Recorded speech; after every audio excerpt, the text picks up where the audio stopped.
Le discours de Joseph Il y a Kabila, 6 ans, je prenais après congé le de mes lever des responsabilités immunités en par tant que le président Sénat de congolais, la République, chef de l'État.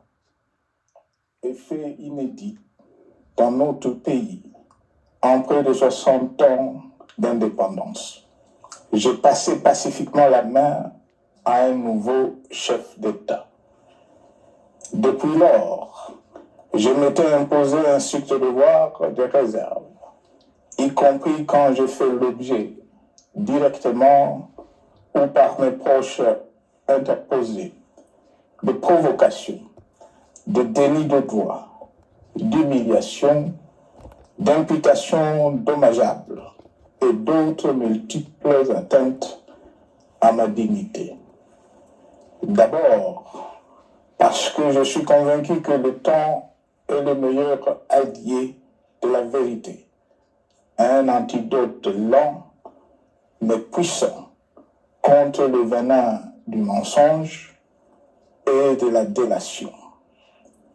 Mais aussi et surtout parce qu'agir autrement aurait fait le jeu de ceux qui, par cette campagne odieuse, cherchaient à détourner l'attention de notre peuple de leur incapacité, aujourd'hui avérée, à répondre à ses attentes et aspirations. Et j'ai enfin décidé de briser ce long silence, de sortir de ma réserve et de m'adresser à vous parce que l'enjeu est de taille. Il est même existentiel. Non pas pour ma famille politique ou biologique, moins encore pour ma modeste personne, mais plutôt pour la nation congolaise et pour l'avenir de notre cher et beau pays. J'ai décidé de briser le silence parce qu'au vu de la situation que traverse notre pays, continuer à me taire m'aurait rendu poursuivable devant le tribunal de l'histoire pour non-assistance à plus de 100 millions de compatriotes en danger. Je saisis cette opportunité pour partager avec vous mes réflexions et participer ainsi à la recherche de la solution à la crise que traverse notre pays, la République démocratique du Congo, terre de nos ancêtres, car il est gravement malade et son pronostic vital engagé. Mieux que quiconque, vous en êtes conscient, car vous en faites quotidiennement les frais dans votre chair et vous en payez le prix. Mes chers compatriotes, vu l'importance stratégique de notre pays et le rôle qu'il est appelé à jouer, j'avais, de l'avènement au pouvoir du chef de l'État actuel, conclu avec lui un accord donnant naissance à la coalition entre nos forces politiques respectives. À propos de cet accord, beaucoup de contre-vérités ont été dites, y compris, fort malheureusement, par celui qui est censé connaître la vérité, parce qu'en étant l'un des deux principaux signataires.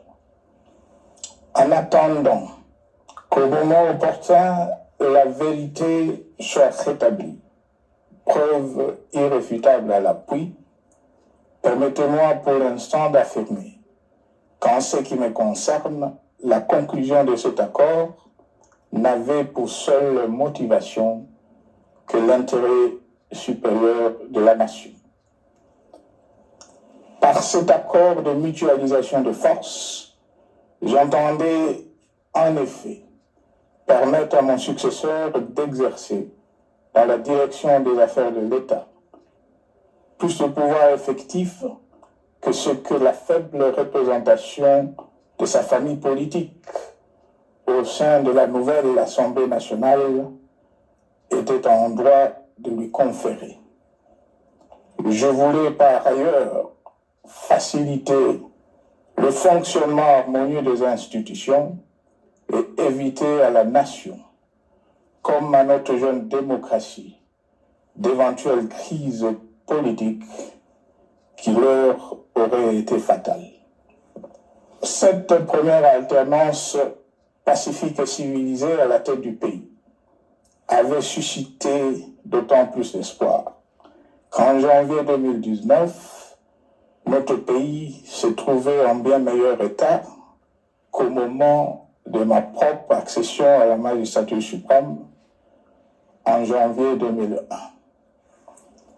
Alors que j'avais trouvé un pays au bord de l'implosion, miné par une longue dictature et des guerres, sans institutions républicaines, économiquement en faillite et socialement déchiré.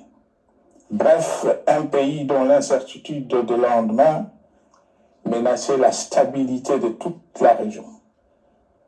Le 24 janvier 2019, j'avais en effet légué un bien meilleur héritage à mon successeur, à savoir un pays réunifié, largement pacifié et dont les limites territoriales correspondaient exactement à celles qu'elles étaient au 30 juin 1960.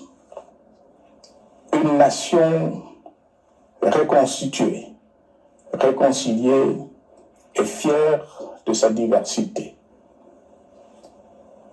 Un État doté d'une constitution progressiste et des institutions fonctionnant harmonieusement.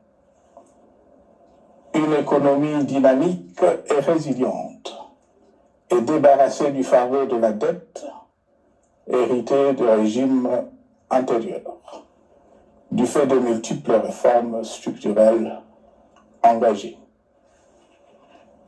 Une armée nationale républicaine de plus en plus professionnelle et capable de relever les défis de la défense de l'intégrité du territoire national. Une démocratie en constante consolidation, avec notamment l'organisation sur fonds propres d'un troisième cycle électoral. Le cœur serré, je constate qu'à peine 6 ans après, ce bel héritage en indivision, légué à l'ensemble de notre peuple, a été complètement dilapidé par celui qui en avait reçu la garde. Que notre pays offre un spectacle de plus désolant et qu'il suscite d'autant plus de désespoir au sein de notre peuple et de pitié et de moquerie à travers le monde, que l'inconscience de ses dirigeants ne permet aucun espoir de redressement. Cette détérioration rapide de la situation générale du pays est principalement due à l'inverse du pouvoir sans limite. Les nouveaux dirigeants subissent en effet, par une série de remises en cause, reniements et violations intentionnelles de la Constitution, avec en toile de fond la volonté irrésistible de concentrer tout le pouvoir entre les mains d'un seul homme, au mépris du pacte qui cimentait la cohésion de notre peuple. Le premier acte de remise en question de ce pacte républicain, véritable socle de stabilité et de cohésion nationale, a consisté à violer délibérément la Constitution et les lois pertinentes lors du premier remaniement de la Cour constitutionnelle par le président de la République. La violation de ce texte juridique, fondement de tout état de droit, pour de simples raisons de confort politique, est devenue, depuis lors, une marque distinctive de la gouvernance de notre pays. Pour le même esprit, en décembre 2020, il fut organisé un coup d'État institutionnel à la suite du renversement en pleine mandature d'une majorité parlementaire, pourtant dévolue par le peuple souverain, ainsi que le gouvernement qui en était issu. S'en sont ainsi suivis la nomination illégale de membres de la Commission électorale nationale indépendante, ainsi que le simulacre des élections de décembre 2023, organisé en violation du cadre juridique et de normes internationales pertinentes, qui, par une ampleur sans précédent de la fraude, ont amplifié l'illégitimité des institutions et de leurs animateurs. Le coup de grâce a été donné par l'annonce du projet de changement de la Constitution, un projet dont la réalisation liquiderait totalement le consensus national de Sun City. Les conséquences négatives de cette gouvernance non orthodoxe sont pour le moins stupéfiantes. Le pays est ainsi devenu un espace de non-droit. La République a cessé d'être démocratique et la volonté du chef de l'État tient désormais lieu de loi suprême, supplantant la Constitution et les lois. En revanche, érigé en politique du gouvernement, le populisme et la démagogie, le mensonge et l'arrogance, la discrimination et la stigmatisation de certaines composantes de notre peuple, l'institutionnalisation du tribalisme et du népotisme, l'opposition de communautés nationales les unes aux autres, le discours de haine et l'injustice ainsi que l'impunité ont d'autant plus aisément détruit la cohésion nationale et le vivre ensemble que l'opulence outrancière et le non-respect de la parole donnée sont les maîtres mots de la classe politique au pouvoir. Ce qui a rendu le pays fragile et donc vulnérable. Plus grave, le repli identitaire, dangereux pour l'édification de toute nation, a refait surface, avec ses vieux démons dans l'intolérance et la division. Et circonstance aggravante, cela est non seulement toléré et impuni, mais aussi et surtout véhiculé et financé par les tenants du pouvoir. Face à cette dérive, le Parlement a abdiqué de sa mission constitutionnelle de contre-pouvoir. Il a ainsi cessé d'être le temple de la démocratie, le lieu par excellence de l'expression législative de la volonté du souverain primaire, pour ne plus être qu'une chambre d'enregistrement de la volonté d'une seule personne. Quant à la justice, garante constitutionnelle des libertés publiques et du socle de valeurs, qui structure notre identité et forge notre unité, elle a complètement démissionné de ses responsabilités, se laissant ouvertement instrumentalisée à des fins politiques. Elle n'est donc plus qu'un instrument d'oppression d'une dictature qui tente désespérément de survivre à contre-courant de l'histoire, par la terreur et l'imposition de la pensée unique. Rôle peu louable qu'elle partage avec les milices tribales ainsi que la police et les services de renseignement, eux aussi détournés de leur noble mission de protection des citoyens et de sécurisation de l'État. Sur le plan économique, la situation est de plus inquiétante. Malgré l'augmentation des recettes publiques, essentiellement due à l'arrivée à maturité de toutes les réformes courageusement votées de 2002 à 2018, notamment le nouveau code minier, forestier, des hydrocarbures, des assurances et de la sous-traitance, et un niveau d'aide financière accru de la part des institutions de Bretton Woods. Aucun investissement n'a été réalisé pour doter le pays d'infrastructures modernes, soutenir des réformes structurelles et stimuler la croissance. Par contre, l'inflation et la dépréciation monétaire, jadis vaincues, sont de retour. La corruption et le détournement des deniers publics ont atteint un niveau inédit.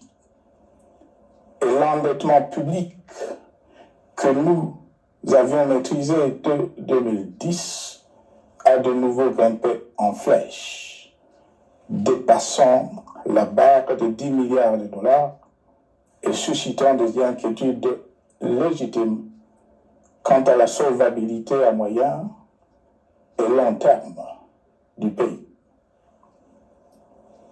Les conséquences sur le plan social sont aussi dramatiques.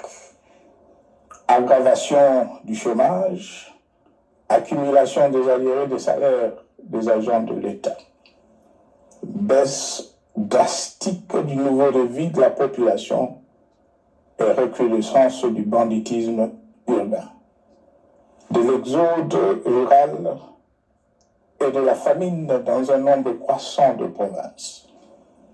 Les Congolais sont désormais en proie à une véritable angoisse existentielle. Parmi les victimes résignées de ce gâchis se trouve en bonne place notre jeunesse, qui a été pourtant de tous les combats démocratiques et qui a beaucoup cru aux vertus de l'alternance pacifique. Aujourd'hui, sans repère ni perspective sérieuse du lendemain, ils se sont abandonnés, laissés à la merci des entrepreneurs de conflits et des vendeurs d'illusions de tous bords. Rien de ce qui lui a été promis depuis 6 ans n'a été réalisé. À cette jeunesse désabusée, comme à l'ensemble de notre peuple, nous tenons à donner une assurance. L'échec d'un régime compromet, mais ne scelle pas définitivement le sort d'un peuple.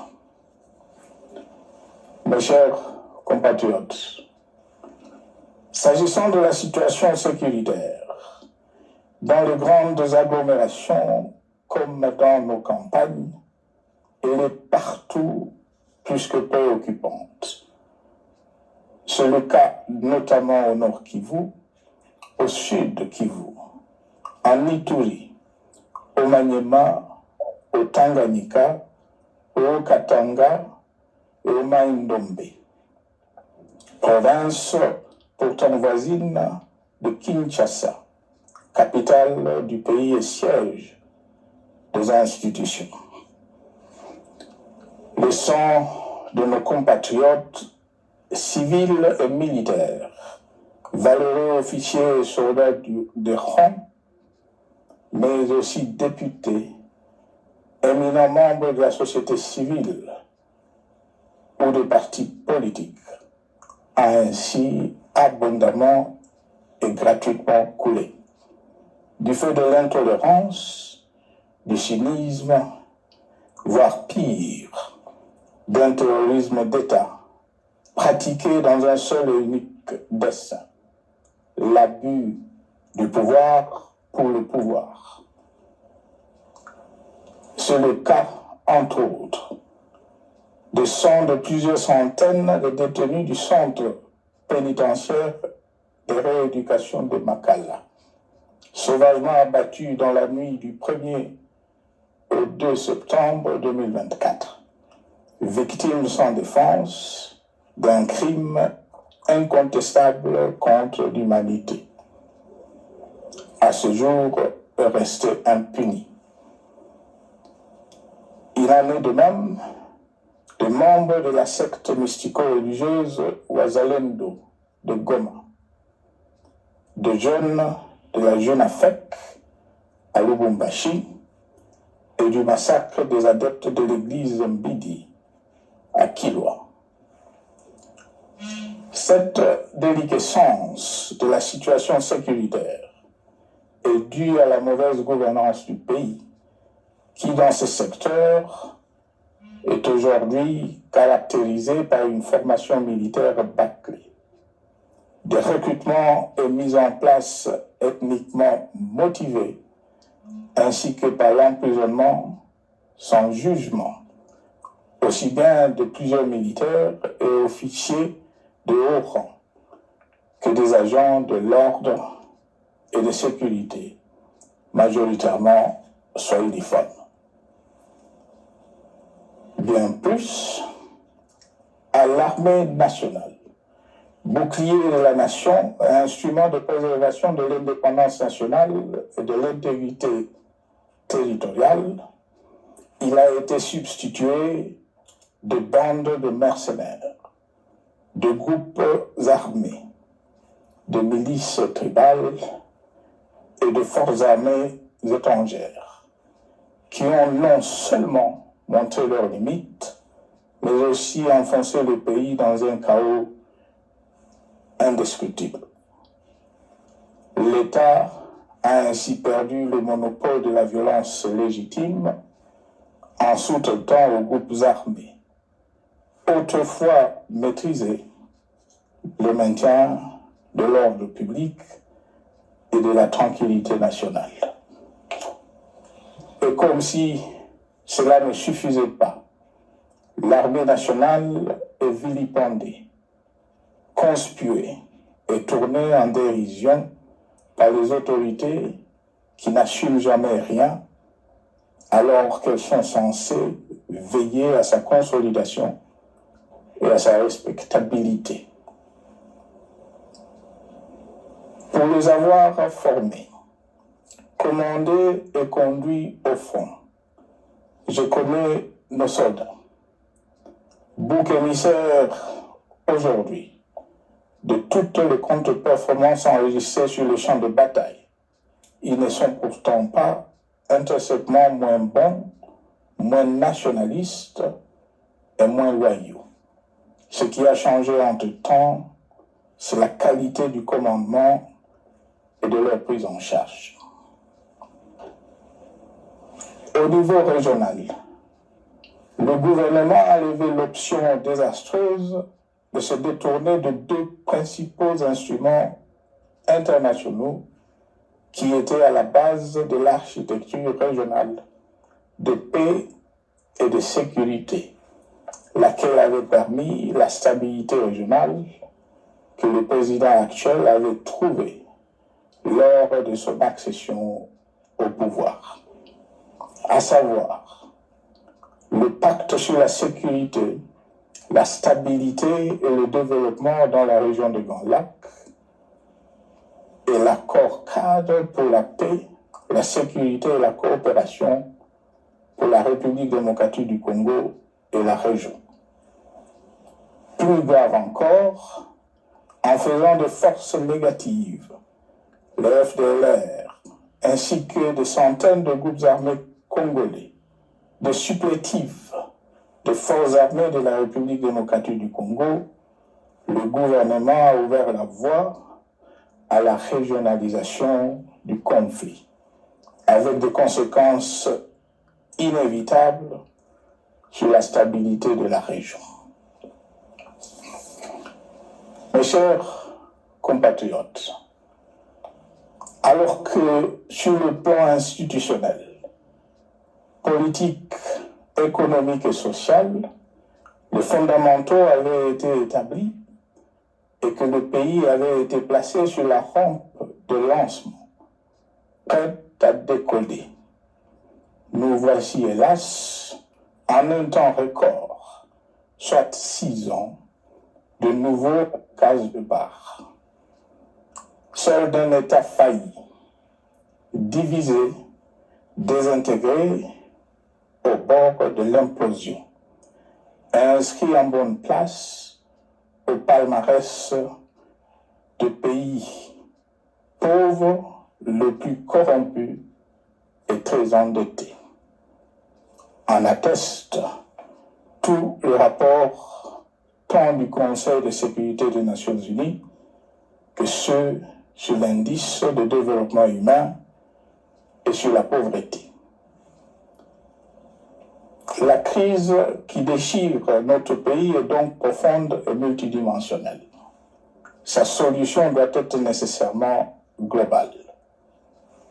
Toute autre approche n'a donc aucune chance de conduire à une paix durable. Bien plus, le Congo est intemporel. Il n'appartient pas à tel ou tel régime politique. Ce dernier étant par définition rotatif et donc passager en démocratie. Il appartient plutôt au peuple congolais dans sa grande diversité. Ce qui est vrai du Congo l'est aussi des immenses ressources du sol et du sous-sol dont il regorge et qui sont essentielles à la croissance et au développement à l'échelle internationale.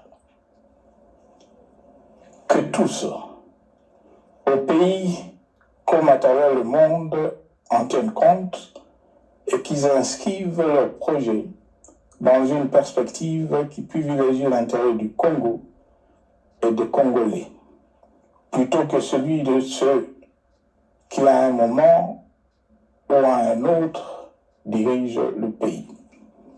Cela étant, pour sauver le Congo, les griefs légitimes du peuple congolais contre le régime en place ne peuvent être éludés. Ils doivent plutôt être pris en compte. La dictature doit prendre fin et la démocratie, tout comme la bonne gouvernance économique et sociale, doivent être restaurées. Car, comme en témoigne l'histoire, il ne peut y avoir de solution sécuritaire définitive sans solution politique sincère. Sinon, il y aura de nouvelles vagues de convulsions politiques, de troubles à la paix, d'insécurité, d'instabilité institutionnelle, de conflits armés et de guerres civiles. Perspective qu'en toute responsabilité, nous Congolais ne pouvons plus nous permettre. Il est dès lors vital que les multiples initiatives de recherche de la paix, Luanda, Nairobi, EAC et SADC, l'Union africaine, Doha et Washington, que nous accueillons favorablement, les considérant comme autant de signes de compassion et de solidarité à notre peuple, soient conscientes de cette exigence. Qu'elles accordent aux Congolais à la fois maîtres de leur destin et premières victimes de cette crise la place centrale qui leur revient de droit, aussi bien dans le diagnostic du mal dont souffre le pays que dans la prescription du traitement dont il a besoin pour en guérir définitivement. Il convient de noter à ce sujet que le gouvernement de Kinshasa s'est enfin résolu à se mettre autour d'une même table avec l'AFC bar M23 depuis plusieurs semaines à Doha.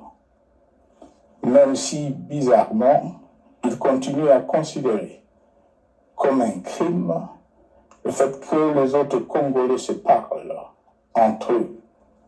C'est le lieu pour moi de saluer la démarche des évêques de la CENCO et de l'ECC, qui a le mérite de n'exclure du débat aucun sujet, ni aucun de nos compatriotes.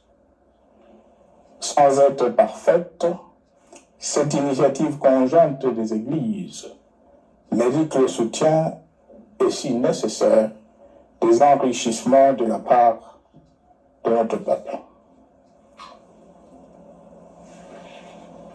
Mes chers compatriotes, une fois n'étant pas coutume, il convient de dénoncer la falsification de l'histoire par ceux dont le jeu pervers dans l'opposition naguère, comme aujourd'hui au pouvoir, a consisté et consiste encore à calomnier, à diffamer, à diaboliser et à diviser pour gagner et régner, à se défausser sur les autres pour justifier leur contre-performance, quelles qu'en soient les conséquences sur la cohésion nationale ou en termes de vies humaines injustement brisées ou perdues. Une preuve, s'il en fallait encore, vient de nous en être donnée une fois de plus. Il y a quelques jours, en effet, suite à une simple rumeur de la rue ou des réseaux sociaux sur ma prétendue présence à Goma, où je vais me rendre dans le prochain jour, comme annoncé par ailleurs, le régime en place à Kinshasa a pris des décisions arbitraires, avec une légèreté déconcertante qui témoigne du recul spectaculaire de la démocratie. Mieux que quiconque, vous savez que pour moi, le Congo est la priorité absolue, que sa souveraineté et son intégrité territoriale ne sont pas négociables, que mon engagement pour la démocratie, la cohésion nationale, la paix et la stabilité n'est pas un slogan creux, et que le respect de la Constitution et de loi du pays, autant que celui de la parole donnée, sont sacrés. Militaire, j'ai juré de défendre la patrie jusqu'au sacrifice suprême. Hier au pouvoir, aujourd'hui en dehors du pouvoir, je demeure plus que jamais fidèle à ce serment.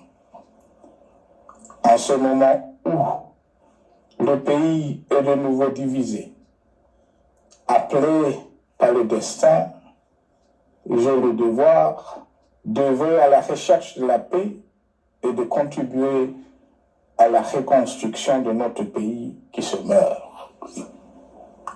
C'est dans cet esprit que j'ai choisi ce moment pour exprimer ma sympathie à l'endroit de toutes les victimes du conflit en cours, de réconforter et marquer ma solidarité avec la population de la partie orientale. Vous, qui êtes abandonnés par le pouvoir central, qui semble avoir pris le parti de vous punir, entre autres, en déconnectant les institutions financières du réseau bancaire national et en restreignant le mouvement de personnes et de biens. Ces décisions et bien d'autres vous asphyxient et rendent votre vie plus précaire que jamais. J'en appelle aux uns et aux autres, en particulier au gouvernement, d'humaniser les conditions de vie de nos compatriotes de cette partie du territoire national. Ils ont droit à la vie, à la scolarisation de leurs enfants et aux autres conditions de bien-être. En entendant le rétablissement de l'autorité de l'État sur toute l'étendue du territoire national, j'invite les tenants du pouvoir à protéger la population. De même, l'armée, la justice, les autres structures en charge de l'ordre et de la sécurité doivent être véritablement au service de la population et répondre à ses aspirations. Mes chers compatriotes, de par mon expérience dans des situations similaires, le patriotisme et l'humanisme ont guidé le processus de règlement de conflits et ont porté de fruits dans le passé, aussi bien sur le champ de bataille que sur celui de négociation ou du dialogue. Notre pays avait été divisé de quasi-moitié pendant quelques années. La sagesse avait alors prévalu. Nous avions recollé le morceau et le pays a survécu dans son unité. C'est ainsi qu'après quelques années de réflexion sur la crise en cours, après avoir consulté des chefs d'État et des anciens chefs d'État de la région, ainsi que des acteurs politiques et sociaux, nationaux et étrangers, je fais ce jour une proposition qui engage la nation tout entière à un sursaut patriotique pour un pacte citoyen afin de tirer le pays du gouffre. Le travail hardi qui s'impose à nous portera notamment sur les 12 points suivants. 1. Mettre fin à la dictature, mieux à la tyrannie. 2. Arrêter la guerre. 3. Rétablir l'autorité de l'État sur toute l'étendue du territoire national. 4. Restaurer la démocratie en revenant aux fondamentaux d'un véritable État de droit. 5. Rétablir les libertés fondamentales. 6. Réconcilier le Congolais et reconstruire la cohésion nationale. 7. Relancer le développement du pays par la mise en place d'une bonne gouvernance économique, une gestion administrative et financière orthodoxe et une répartition équitable des ressources nationales. 8. Relancer le dialogue sincère et permanent avec tous les pays voisins en vue de l'instauration de la paix et du développement durable dans la région. 9. Rétablir la crédibilité du pays auprès des partenaires au niveau tant régional, continental qu'international. 10. Neutraliser tous les groupes armés nationaux et étrangers et rapatrier ces derniers dans leur pays d'origine. 11.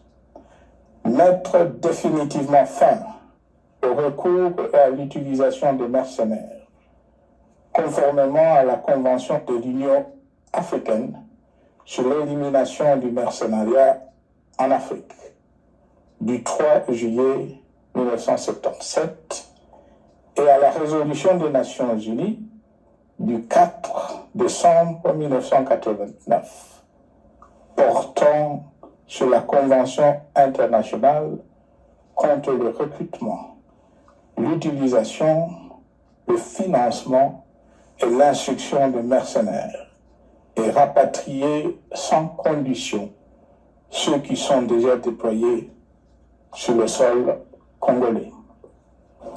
12.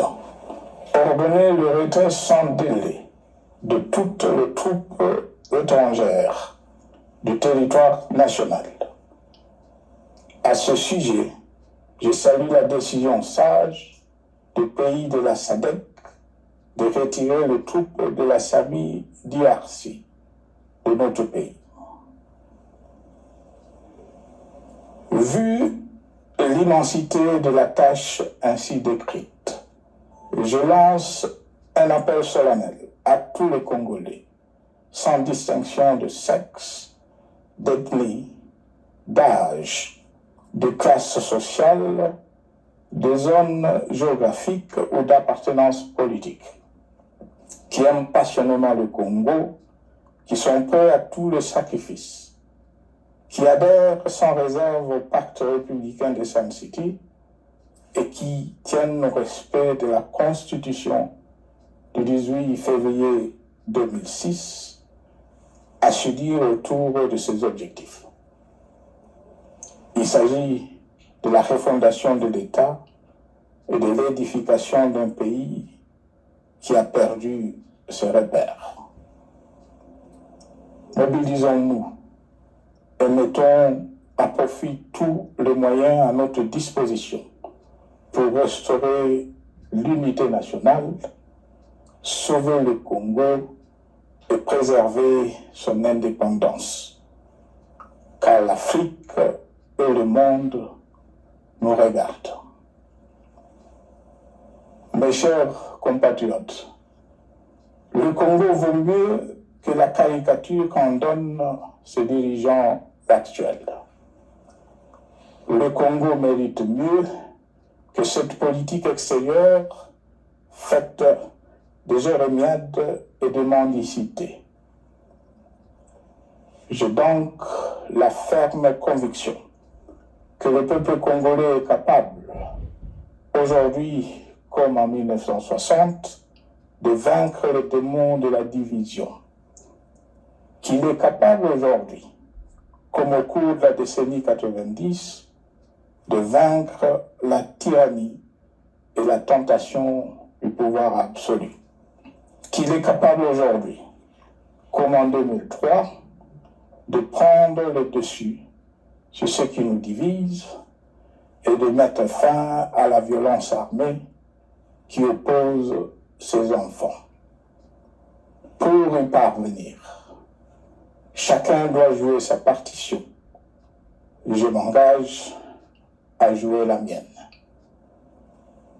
Que Dieu bénisse la République démocratique du Congo, qu'il bénisse individuellement chacun de vous. Je vous remercie.